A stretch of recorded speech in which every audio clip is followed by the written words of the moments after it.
Мұғалім мәртебесін арттырып, оқушыларға баса назар аударамыз. Қордай ауданының білім бөліміне тағайындалған басшы осылай дейді. Жаңа қызметке келген шенеунік өңірдегі мектептердің жұмысын алға сүйреуге ниеттеніп отыр. Қордай ауданында білім бөлімінің басшысы тағайындалды.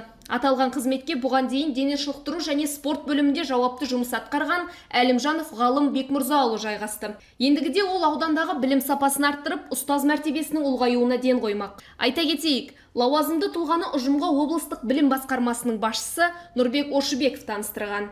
Бұған дейін білім саласында қызмет атқардым, кәсіптік білім беруде қызмет атқардым, қосымша білім беру мекемелерінде қызмет атқардым. Бұл жердегі жауапкершілік өте үлкен.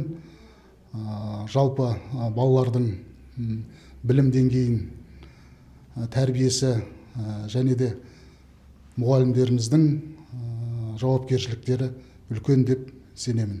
Айгерім Қожабайқызы, Нұрали Абиұлы, Қордай 24 Ньюс.